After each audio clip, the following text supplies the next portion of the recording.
Good morning, everybody, and welcome to Wowza Webinars. My name is Justin Miller, and we are here to talk about virtual conferences, successfully taking your events online. The first thing we're going to be doing is we are going to just introduce all of our panelists here who are on the call.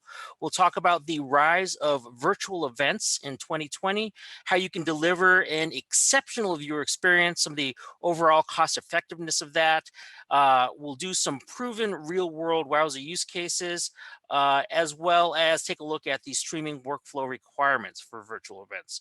Now, this is about a 45 minutes, hour-long presentation, and we will be taking questions throughout. So if you want to ask a question, please feel free to enter your question in the QA window. In fact, if you're not sure whether the QA window is working, because sometimes I don't know if people are, go ahead and type into the QA window where you're from. I always like to make sure that everything is up and running smoothly. Again, while our questions will be answered directly, some questions may be answered if they are not related to the topic separately. We have someone on the call available to answer those questions. And while we are getting started here, I'm going to actually toss out a poll for you guys to take a look at. This poll is just trying to get some information about what industry you're in, and are you planning on virtualizing your events by the end of the year? So to get started, I'd like to introduce Barry Owen. Barry, how's it going?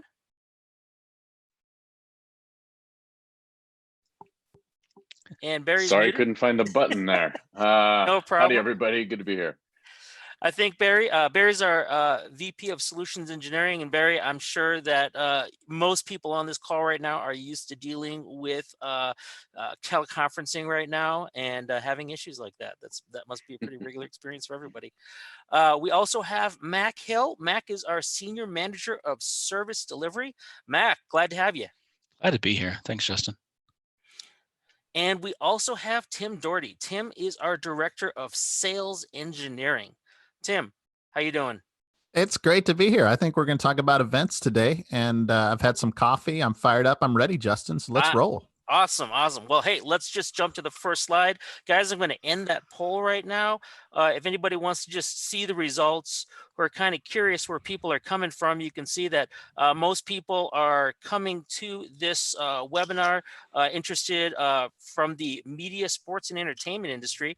And many of you have already gone virtual, which makes a lot of sense considering here in 2020, I think most people have gone virtual. If we look at our recent report that we had issued out a couple months ago, you'll see that 64% of respondents had postponed events and 75% had to cancel events, whereby 60% pivoted their events to being completely virtual. In fact, I think Comic-Con's going on right now. Does anybody know?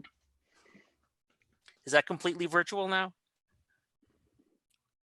I hope so.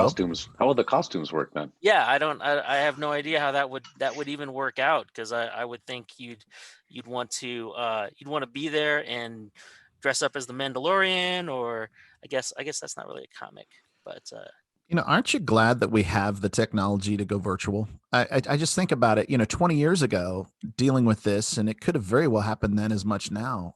It's amazing that we can just make these events virtual, is it not? No, I think so. I think it's nice that we at least have the opportunity, and that we have a lot of other technologies also available to make things virtual. Definitely. Well, speaking of that, as we move forward here, I think we are seeing the next change where events are going to be not just virtual, but sort of a hybrid of both things happening at a location, as well as being able to attend online. I mean, certainly before, virtual attendance was like an add-on for something that was online. How many of you have been to an event where it was both virtual and hybrid? Anybody? Oh, sure. Definitely. Yeah. I mean, we're talking, it's huge. House of worship, right? City and government. I mean, that's huge right now. Everybody's debating about masks. That's a whole thing, but you get to watch from home or be there. And of course, conferences, right? Lots. NAB was a huge thing. Tons of virtual. opportunities to learn more about streaming and people and products. So it's cool. I mean, it can definitely expand the reach of a conference to enable that. The trick is how do you really engage the virtual people, right? So how do you make them feel like they're effectively like they're there, and really suck them in? Because if you've been on any of these conferences that are longer sessions, in particular, it can be tough to keep interested and keep involved as a remote person. So you need to change things up. You need to realize that in some cases you might need to keep things a little shorter than you would if everybody was in the room, and just make it a little more dynamic. So you might need to alter the way you deliver stuff. You might need to alter your content and change things up a little more than having like a single long session, even though the speakers might switch off. You might need to just change it up a little bit to keep people, because everybody knows if they've been on a Zoom meeting all day, they get a little fatigued.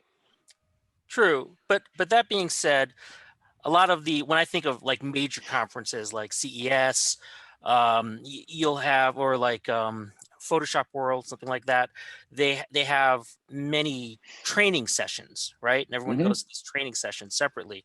And if they are not training sessions, they might be panelists where they're discussing something. And having the ability to go in and join each of those virtually actually adds to having many, many more audience members than you could possibly have otherwise. Yeah, it's very cool to be able to bounce in and out of sessions as you have breakouts or smaller sessions. Maybe there's a main track and other tracks. So that part for sure. And it feels a little better now than in the past too, that we know everything's being recorded and you can kind of watch. You can tailor your conference and watch some of this stuff on demand as well.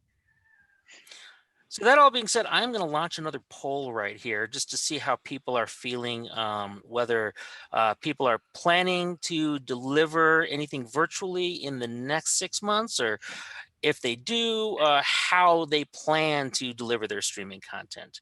And as we're waiting for people to answer that, let's take a look at the next slide here, and let's talk about how to deliver this exceptional viewer experience. Tim, can you talk a little bit about how we're talking about using Wowza CDN, for example, for scale and reliability? Absolutely. Wowza CDN is often where the result of the production ends up being distributed. And we were talking about virtualizing and doing hybrid workflows earlier. It could be something very sophisticated using a full production suite, or it could be someone using a collaboration tool like Zoom, GoToMeeting, BlueJeans, WebEx, etc. And the cool part of it is most of these services enable you to push an RTMP stream. Maybe you could use an encoder and push SRT, some really solid format or protocol to transport video, and you get it into a CDN. And that's so important because you need the viewers, those 100, 1,000, 10,000, you need those viewers to have a good experience. So a CDN, it's a content delivery network that can distribute video all over the world. It's a very optimized, it's a purpose-built, I want to say collection of technologies, basically a bunch of servers all over the world that get that video to you reliably. So Wowza can facilitate adaptive bit rate. So I could be watching a 4K video on my really fast connection in my office, but then somebody could be traveling, maybe going down the freeway watching 240p at 750 kilobits. So the CDN enables that. Not driving, no. So yeah, and there are the other features there too. I'll just cover. I mean, any device can connect, typically using Apple HLS. I mentioned adaptive bit rates streaming. We're going to talk a little bit about simulcasting, particularly multiple audio simulcast options in a player. So there's quite a few CDN capable streaming features that are very useful. And of course, Wowza, I think we provide a fantastic service to do that. Yeah, I'd like to highlight, one of the things about an exceptional viewer experience is that, real, support, monitoring, the high reliability, the ease which you can scale. I mean, those are really the things that a platform needs to deliver. You have to trust the platform is going to get its job done. It has to be simple for you to integrate with your existing production setup. And in that case, we've got that covered particularly with with cloud as a service you can just leverage for this in a matter of clicks. And that being said, we have a question coming in. Might as well just answer it here. They're saying they're using a CloudFront CDN with Wowza streaming engine right now, and they'd like to know what's the best way to get real-time viewer analytics. Depends on the analytics can come from many places, right? I'm sure there's APIs into CloudFront. You can also get them from your player, which can deliver analytics. I will say that as a complete service, the Wowza CDN offers a suite of analytics that come back from end to end, and they're built into the product, so it's an option as well. By using a combination of engine, CloudFront, and a player, you're kind of going to have to roll your own because you're using some disparate systems there. But certainly the APIs are available, and honestly, we'd be happy to help you work with that as part of Wowza Professional Services if you'd like us to take a look. All right. Moving on, let's talk a little bit about how to save when it comes to virtual events. I mean, we're talking about in terms of scaling to any size audience. Certainly simulcasting is a great way of saving by trying to get a larger reach. And then we have here a discussion about adaptive bitrate streaming, or ABR. Barry, would you like to touch on a couple of these? Sure.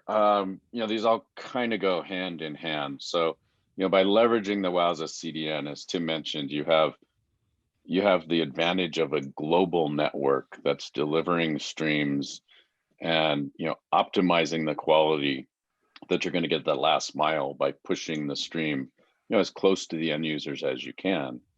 And then by using adaptive bitrate, you're going to not over provision the streams for customers.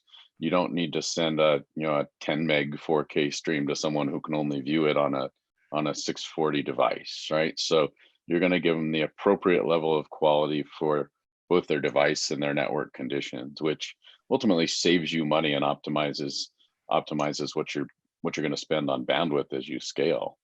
Simulcasting or syndication, so the ability to send one stream into cloud and send it out not only to the CDN, but also to Facebook or YouTube or LinkedIn Live, really can expand your reach and give you the ability to, again, optimize your workflow and some of those resources required to hit the maximum amount of people. All right. And by the way, I just want to mention to some people here that we do have a chat window that is open, obviously, but please be sure to type your questions into the QA window if you do have any questions. Now, I want to jump over and before Mac, you were kind of mentioning before some of the different types of virtual events where like religious organizations, people using churches or for churches or for ceremonies for that matter. It's interesting to me how often I'll go to a church and see something like cameras built in everywhere because they have a whole system in the back end for all of that. But before we get into religious organizations, I want to talk about it in terms of conferences, roundtables, and workshops. I think we're now seeing, certainly in terms of conferences, in terms of meetings, I mean, virtual events is pretty much what everyone's using today. Wouldn't you agree? Absolutely. A lot of places don't have an option, right? It's thrive or die right now, and to be able to pivot like that 60% did in their businesses, I think we really just it's great that we have the opportunity to do so, and businesses like Wowza to be able to provide that service allows people to be creative and pull together. As Tim has mentioned, you get to pull together multiple different technologies. So, like on the first bullet point where we talk about, how to engage your audience, we talked about it earlier. There's tons of opportunities, and when it's a small group like this to a bunch of people, polls like you've been doing, chats and QA, and able to engage people is key, right? Nobody can stick around too long for a talking head, and so I think it's just amazing. How I've seen customers as they come into support asking questions, going to ProServe with Barry's team, going to sales asking questions like, how can I do this? How can I do the next level? What's included? And being able to help guide and give some expertise and opinions along the way over the last 5-6 months has been an amazing opportunity. So it's great. Tim, are you seeing a lot of that too? I just was pulled into sales a little while ago to try to help out with a local high school who was trying to figure out how they were going to virtually stream graduations. And just like you're seeing on the slide, I had to first break it down to, well, what are your needs? I mean, where is this going to happen? Where are all the people who are graduating going to be located? And then I had to get into, well, what's the right equipment for your need? I mean, if you're on a football field doing this, that's totally different situation than if you're just, having somebody sitting in an office announcing people's names, and then that person comes up in a virtual event because they're all just sitting at home in their cap and gown. Well, yeah, you're going to see more. Well, let me step back. It's not a one size fits all when it comes to virtual events. What you just mentioned is something that's happening probably much more frequently, but that's a fairly conventional streaming environment. You've got one or multiple cameras, some sort of production, and it's being put into a CDN, maybe simulcast to social media. That requires a certain type of equipment and production workflow. And you're asking the right question. How do I do this? Do you stand there with your iPhone on a tripod? Probably not. But you do need to have a good camera, good encoder, good CDN. Inversely, what I'm seeing a lot of are people trying to drive interaction. Right here on the Zoom, I'll probably interrupt Mac and Barry and vice versa at different points in this session today. And that's golden, because we can disagree, we can insert, and there's a little bit of a dynamic to it, and that makes it fun. Well, you can't do that with a one-way feed. You have to have multiple ways to do that. And so one thing that I've had some contribution to it through Wowza ProServe, but I've also just seen people figure it out, is how to get streams from remote locations, people's offices, people's homes, people's, just different venues. And they use SRT, for example, which is a very air resilient protocol.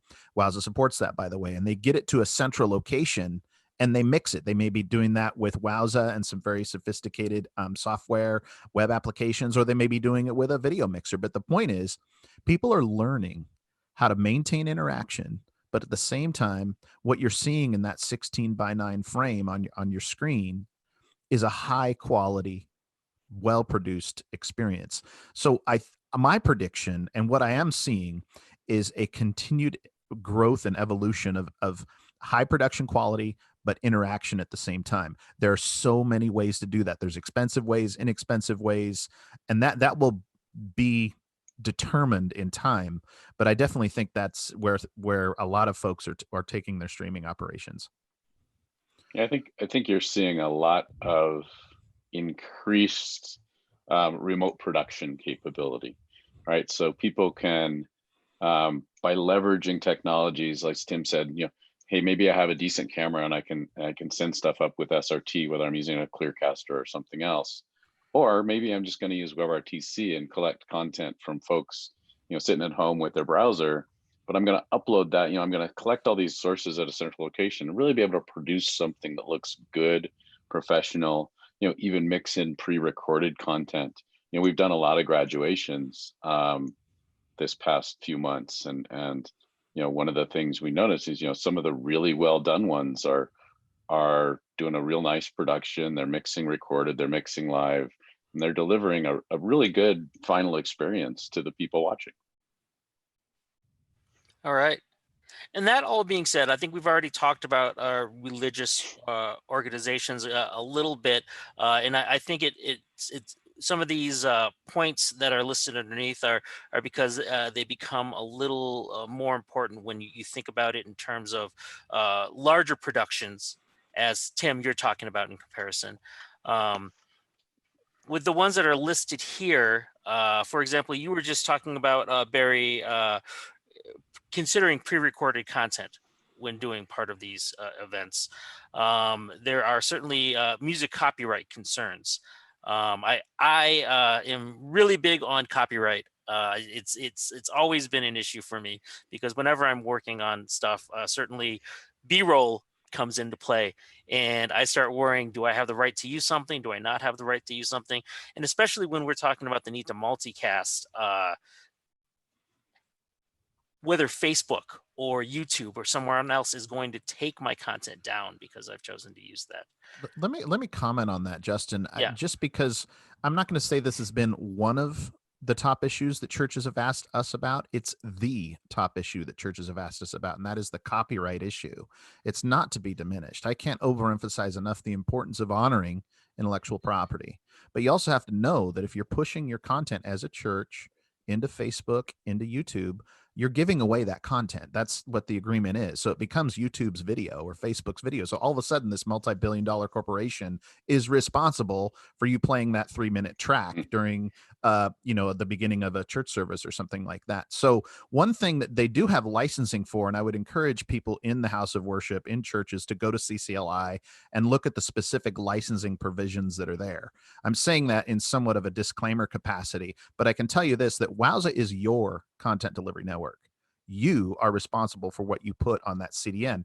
So if you have the right to broadcast it, you can through Wowza Streaming Cloud, versus having to deal with various policies, ways to whitelist and get different selections in YouTube and Facebook, which honestly is a dead end because it's just not a scalable thing for them to manage. So, I think it's a great opportunity for a church that maybe produced their own content that's on Spotify that would get their own content flagged on YouTube, which does happen.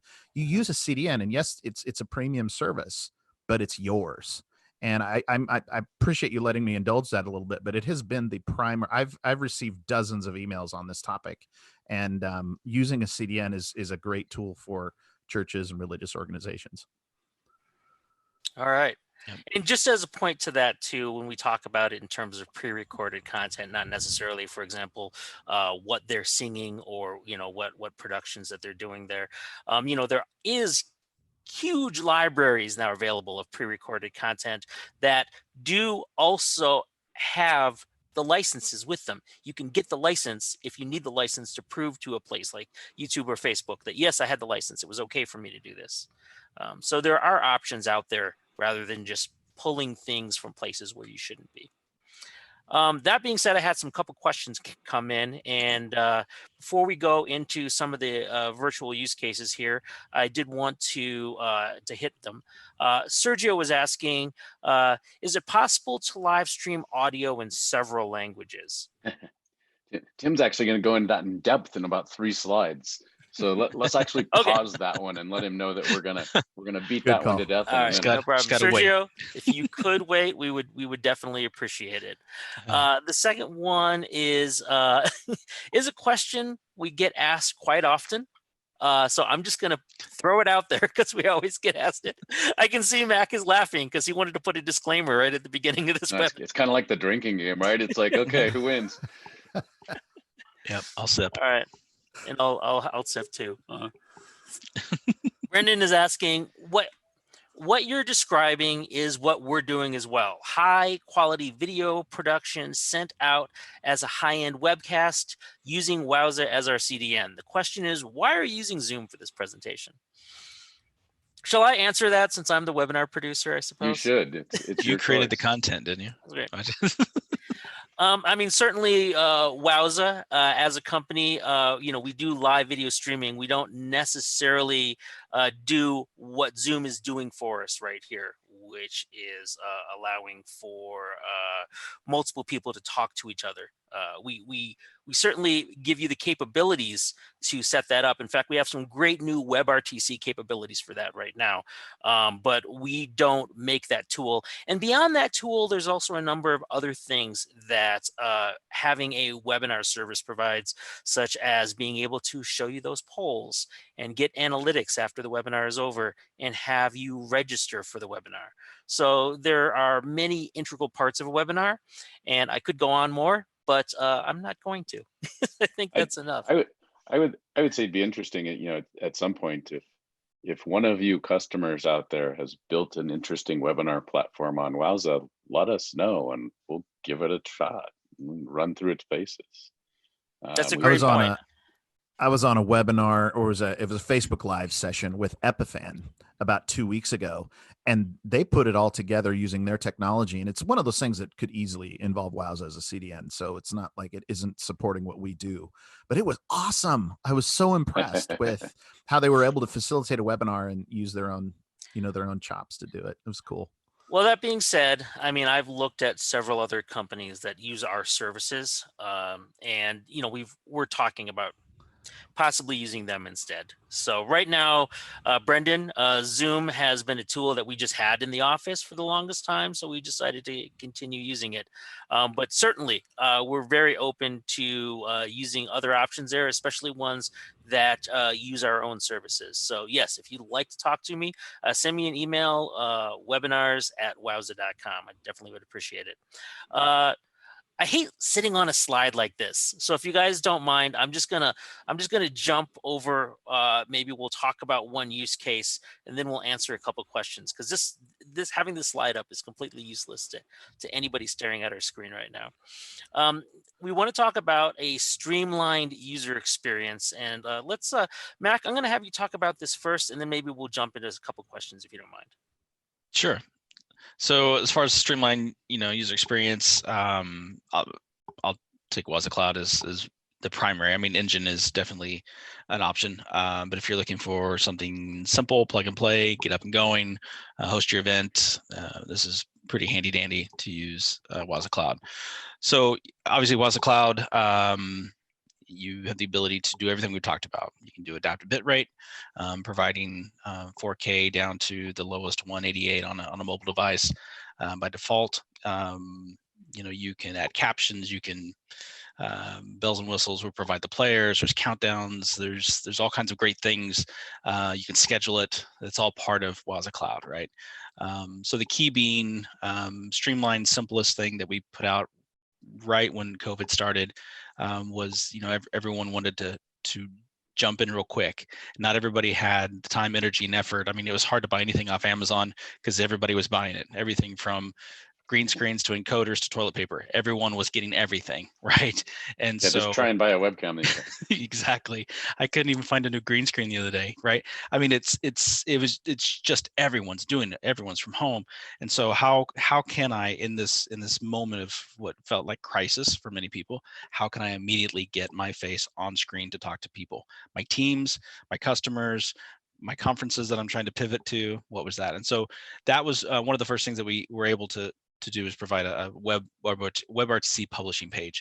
And so that was the quickest, fastest, simplest way for you to capture your audio and your video, get it into Wowza Cloud. We would transcode that and we make it available to many. Okay. And that was, we're continuing to build on that and improve that and do much better features. And there's great things coming, which we'll save for a product update webinar. But, to not have to go purchase anything and just open the laptop and push a few buttons and publish and talk and know that it was getting to your people was great. Now, the interactive piece, there's opportunities for that, right? I will say when it comes to Wowza Cloud and Engine currently, if you're using CDN to distribute to your viewers, there is going to be a latency inherently. And you can tune that down, but I mean, you're looking at a best case scenario between 8 and 12 seconds latency. So that does make interaction delayed. Reminds me of the old days when you would call overseas. You would say something and you'd wait for it to get there, and then it was ping pong. And it's a little bit like that, but that's also changing. Technology is evolving. So as you can see, wherever you're at, whether you're a live band or you're just a one-man band, phones and laptops and cameras and encoders, and you've got all these different ways to capture who you are, what you're doing, what's important, what you want to share.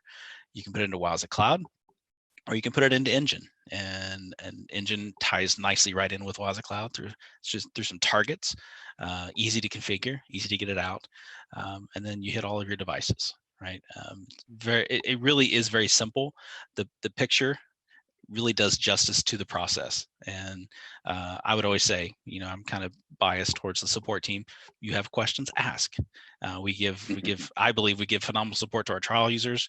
We give as many, we have tons of resources, tons of walkthroughs. Justin does all kinds of videos. His face is everywhere. And Tim will talk to you for hours about it. And if you need, professional help, then Barry's your guy.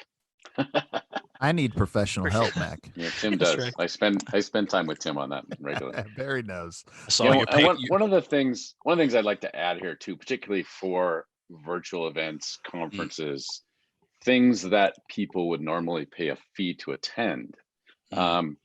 We have good security features in Wowza Cloud and Wowza Engine. We can protect your content. We can keep your content safely behind your paywall, so you can choose who gets to see what.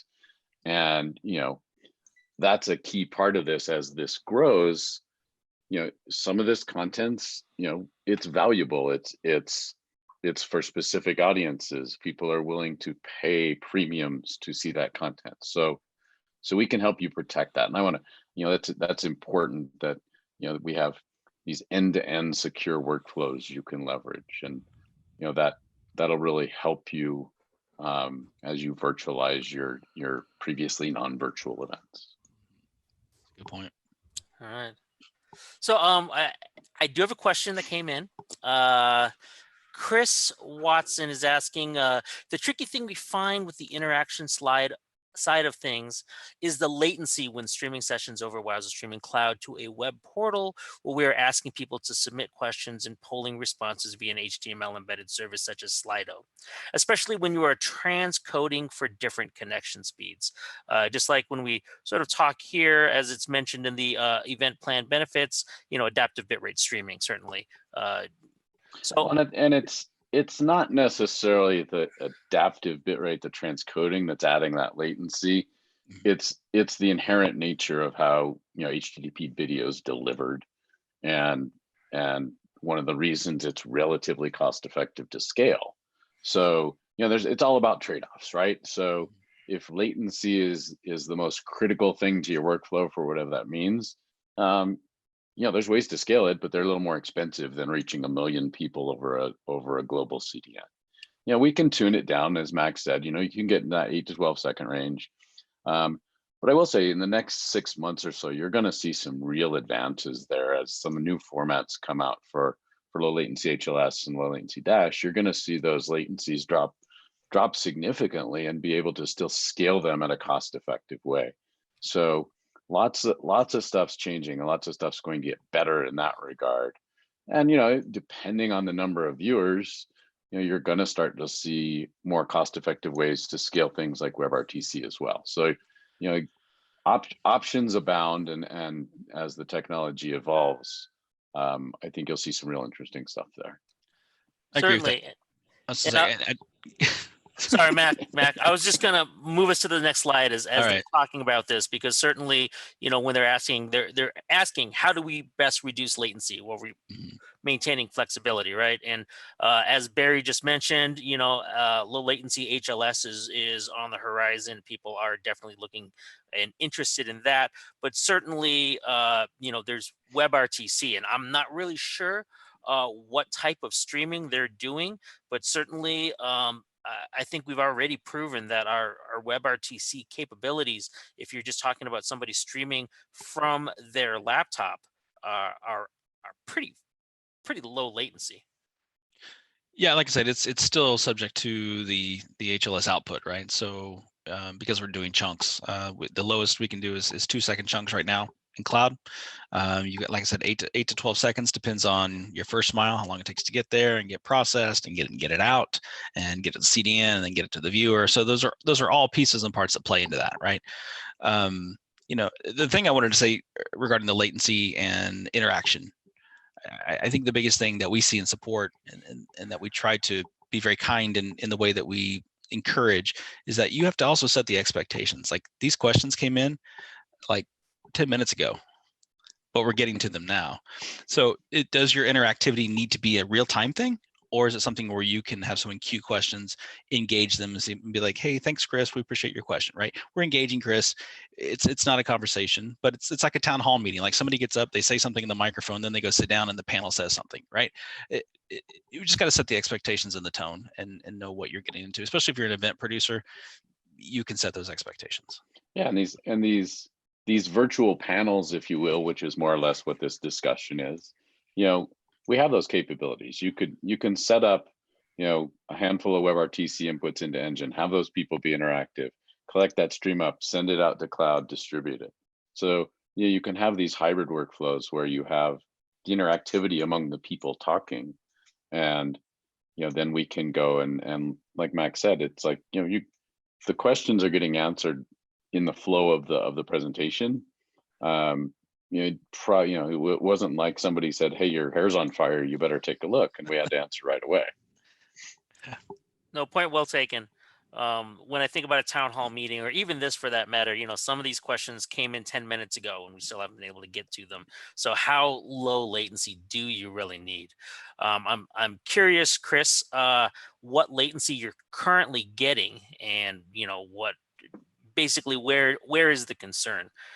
So there's multiple questions involved in that, certainly. But that all being said, WebRTC, as you just mentioned, Mac, you're talking about like a 2-3 second latency, right? Possibly even tuned down below that, going from WebRTC and being converted to HLS. So it's quick. And currently, if you don't have a ton of viewers, if you're trying to address hundreds of viewers, you could create an entire WebRTC workflow with Engine and easily serve hundreds of viewers on output and get super low latency. So you have options. That's one of the great things about Wowza. We have cloud services, we have deployable software, we have intelligent encoders, we have a CDN. We've got all the tools for you to build. We want to know what your solution needs, and we'll help you address your business needs versus talking about specific technologies. We want to solve your problem more so than just do the coolest thing necessarily.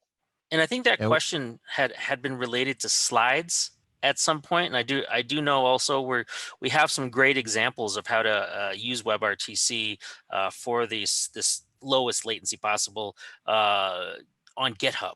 I believe there might be some examples that. Yeah, the WebRTC examples we posted have broadcast playback and screen sharing built in, so you can certainly go take a look. Full JavaScript examples for all that. Customize them how you need. And being updated frequently, which is great. So. Tim, I'm sorry I interrupted you. That's what happens. I was just going to make a comment about the cadence of the events. If it's a moderated event, you can usually work within 10 to 15 seconds of latency. But the real point I wanted to make was, often as technologists, we lead with technology. And while Barry was speaking earlier, we want to hear your needs. What's the job we can do for you? How can we solve this? What do you want your user experience? And then line up the technology behind it. Because I say it all the time. I have people coming in demanding low latency or death. Give me low latency or bust. And sometimes you just have to kind of be that guy at the virtual table that says, are you sure you need that? Yeah. Is that a good idea? It's really expensive. And it may be a hybrid of it. So, I just think it's good to take a step back. Don't stress out on the tech, figure out what you want to do, and, build that bridge to get there. All right. Hey, let's talk about another use case here. We have one here on interactivity and collaboration. Barry, would you like to field this one? Yeah, so this is a real interesting customer, and we're kind of doing a multi-phase deployment with them here. But they're one of the top event organizers in the world. They produce very, very high-end, high-quality virtual conferences. Obviously, they've done this in the past as in-person conferences, but they're one of the people who do the high-end production. They're taking feeds from various places, right? So they need to be able to ingest WebRTC, ingest SRT, ingest RTMP from regular encoders, RTSP from IP cameras, all into a central location and then produce the results. So we help them set up a hybrid workflow consisting of some streaming engines to handle the ingestions of those streams, processing those streams for output to Wowza Cloud, and ultimately distribution via the CDN. This is, as I mentioned before, this is higher value content. These are very well-known speakers giving presentations that people pay a lot of money to see. So obviously security, paywall integration is a big thing. They're doing some really interesting stuff, really cool stuff with dynamic clip extraction, so they can take highlights of the event and post those for on-demand viewing. They post them to social media. They do a lot of cross-posting of the events, even while the event's happening. And they're able to scale this to thousands, if not hundreds of thousands of people, should they choose for some events. The next phase with this particular customer is gonna be really interesting. We're gonna start going into breakout rooms and kind of a true virtual thing where you have some keynotes that are mass attended, then people can go pop into a breakout room and listen to a panel discussion, something more interactive, and pop back and forth. So really cool customer, some really nice events they're doing. So this has been a real fun one to work on. Awesome. We do have a question came in, and I just wanted to relate it to this because as we were talking about with some of the primary benefits here, RTSP and RTMP certainly has been kind of a standard for ingesting into a media server, but SRT and WebRTC is a little newer. And Brian Hunt was asking, will SRT replace Skype TX for remote contributions? I hope so. SRT is a real great protocol for some of this stuff. I find it particularly good for mobile contribution, where you're coming over a cellular network, right? I mean, it's really good at lossy networks or questionable first mile scenarios, which I think makes a lot of sense for not only mobile, but also some point-to-point stuff, depending on where your encoder is located. Probably the most direct comparison to something like a Skype would be WebRTC. So you got the ability to just fire up a web browser, open a page up, and start to broadcast. No software needed. Hey, look at that segue. It's a real simple way for somebody to get up and running. Trade-offs as well. I mean, you may not get the ultimate highest quality out of a WebRTC contribution as you would have of a professional encoder. But oftentimes for these particular cases, the convenience far outweighs that. And again, some of these customers, like we were talking about, they're using combinations. They have some people who are sending them RTMP feeds using a high-end camera and an encoder that they might have. Some people are contributing via WebRTC. They're combining it and then streaming it out. So, there's a lot of value here for sure. And again, flexibility. Awesome. And I think it's nice that we do have, as you said, this flexibility, being able to ingest so many different options. Certainly WebRTC is a big one right now, where people are at home and they're already on their laptops and they're going through browsers and they figure, hey, if it's the lowest latency option possible, why not use it? But I am being asked right now about some of the limitations in terms of when we say here, for example, designed for small group video conferencing. How small is small? I mean, WebRTC was originally designed for video chat, right? It was basically designed for a peer-to-peer chat. And that works well. It doesn't require a media server. It actually basically connects the two users, and you can, and that works up to a number of people. But at some point, you really want a media server in the middle to help manage all these connections. Otherwise, you start using incredible amounts of bandwidth that are honestly unnecessary. So depends. The answer is it depends on your needs. I mean, you can certainly take 4, 6, 8 connections in, composite them, stream them out. You can do things within HTML to allow effectively pre-compositing and or just multiple views on a page. So it really depends. For us, I like the ability to take in a handful, composite those together, and stream them out to thousands or more. You can certainly do that with just a single inbound stream as well. There are, the browsers impose limitations on some of the quality things. There are things that you need to do to reach masses of people. You typically need to do some audio transcoding, sometimes some video transcoding. But again, we can handle all that for you to make sure that anybody can ultimately watch this stream. A use case Awesome. example I had was with a large corporation who've chosen Wowza as their enterprise streaming platform to reach out to more than 70,000 people. And one aspect of WebRTC is the ability for their leadership to be anywhere. So let's talk about a pandemic era in which we're in, and the need to get information out from the top to a large population of employees quickly. They love the fact that at arm's reach, they can send a non-technical leader a link and they open it up in Chrome, and they're able to literally speak to 70 some odd thousand people at once. That's one of the greatest benefits, I think, is the fact that it just pops open in a browser, grabs the mic and the camera and goes. A great solution for, those little niche use cases where you just need to get a camera up and running quickly. You make me feel bad because I always forget that people, when they're using Zoom to go to our webinar like this, they have to have the plugin. They have to install something. They can't just watch it through a browser, which is, like you said, a great feature to have.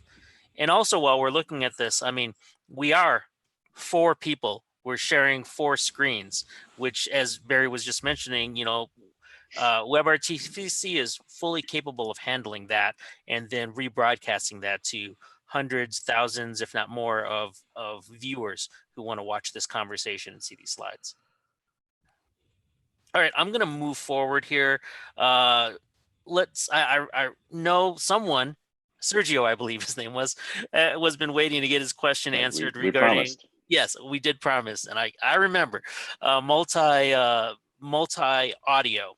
And so let's talk a little bit about that use case of audio and closed caption delivery. Well, I want to highlight this one because it kind of hits close to home. A lot of times we're challenged with a use case, and working with one of our sales representatives, Brad Wright, actually, we got on with a very large event producer, very capable company with tremendous resources. And they proposed this, and you can see it on the slide. They want multiple live audio simulcast channels. So they want to not only have English being broadcast from a stage, but they're going to have people speaking Spanish and French and German and multiple other languages live.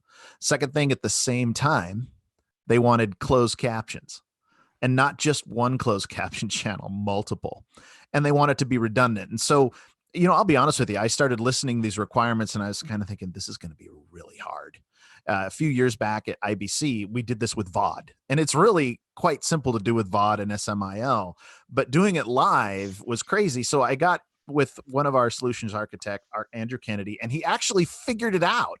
So right now for this organization, we've got, and they're testing it today as we speak. In fact, on my screen, I see this test stream running. They hired us for ProServe. We built the thing end to end, and they've got Theo Player running with ABR.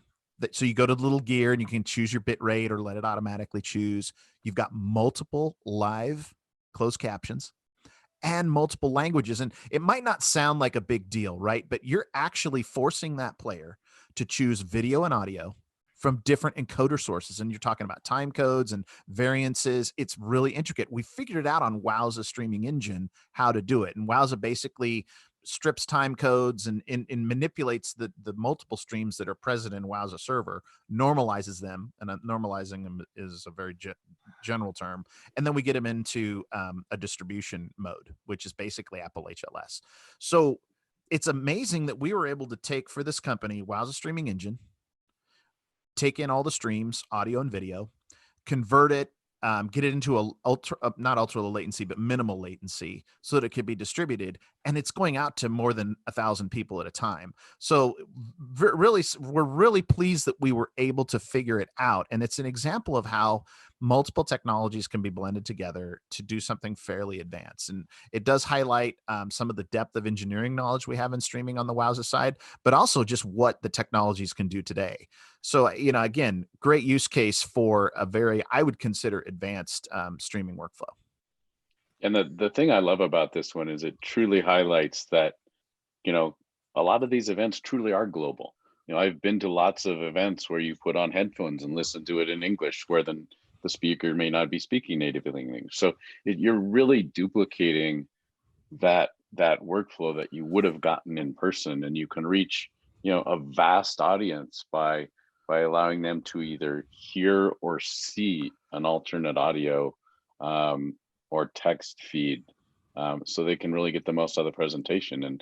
And as some of these events begin to go more global, this is kind of a requirement to get you really your that maximum engagements from your viewers. And Tim, don't downplay Tim's effort in this. He highlighted some other people, but Tim, Brad, and Andy, you did a fantastic job getting this thing together. And I would, Sergio, give us a call. We'd love to do the same thing for you. Absolutely. One other thing we did that was cool, Barry, is we needed to supply these streams in ultra low latency so the captionists could do their job. So we bolted on a WebRTC feed, which comes right off of Wowza engine. We didn't scale it, didn't have to, but we've got captionists in this third party. It's a company called Vitac. They do captioning. There are a lot of them out there. So there's a captionist, like a court reporter, pounding out these words, and they're shooting it back into Wowza engine via TCP, and it gets put into the stream. So not only did we get to do the HLS and the multiple audio streams, but we've got this kind of, utility use of WebRTC that's working really good. So again, I'm getting kind of excited because it's really exciting. But when you've got a streaming media server, you got Wowza streaming engine sitting there, and kind of a side requirement comes up. Hey, can I get an ultra low latency stream for this guy over here in Ohio? You betcha. So it went really well. All right.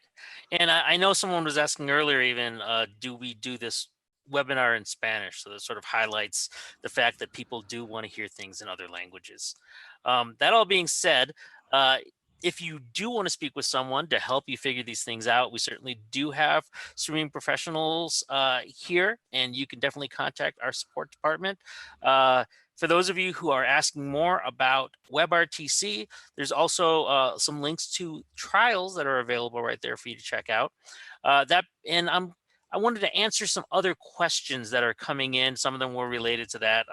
One person was actually asking, they have concerns about the fact that they need to talk to people in Spanish, but I think they're asking to talk to someone in support in Spanish. I do have one person who is multilingual, and so if I see Martha, I see some support history in there. So absolutely we can simplify that. So yeah, just let us know. Happy to help. And one person was also asking about some WebRTC examples. And I think, as we had mentioned before, besides having these trials that we are listing the links to, Yep. We have some things on GitHub that they could download and try those samples. Most of our WebRTC examples are in GitHub.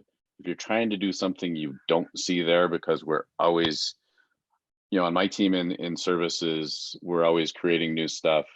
Also within the product teams, we're also working on new stuff. So if you don't see something there, reach out to sales or support. We'll get you into at least a consultation with professional services and trying to understand what you're trying to do and figure out where we can help. All right. And that being said, guys, there is one or two more questions coming in. I'm going to we're going to try to answer those questions, and then that will be it for this webinar. So if you do have questions, guys, feel free to type them in right now, and we'll answer a few more questions before we end this. Jeremy's asking, I'm currently using a second Wowza server on Azure Cloud VM to provide streams to people outside our network. I'm wondering if replacing the second Wowza/Azure with Wowza Cloud may be a better option. Our main Wowza server is streaming internally and pushing to a second external one. So I guess they're asking, would it be better instead of going to, sorry, go on, Barry. It's going to be dependent on his use case, right? So, if that's working for you and you're satisfied with the cost you're having to pay for that server and for egress, based on the number of viewers, it's a fine option. Using that kind of origin edge workflow that you've implemented there is certainly an option. It might be a little more straightforward to use a CDN. When you do push that stream to Wowza, the Wowza Cloud CDN, you're only going to get charged for the people who consume that stream. And it's kind of pay for what you use model there. So it may be more cost effective for you, certainly easier to set up and maintain. So, you'll have to answer those questions yourself. Really, is does that make more sense than your current workflow? Presumably you're paying someone to manage that server and you're paying that server to run and things like that. So, we can certainly again, reach out to us in professional services, and we're happy to go through that workflow and get you in the right place. And there again is the number for sales support for those people who do want to call in or send an email in, and maybe we can get more information to help answer questions like those. It's interesting to have that question there because someone else had asked just earlier, why would I want to use Wowza Streaming Engine and Wowza Streaming Cloud together?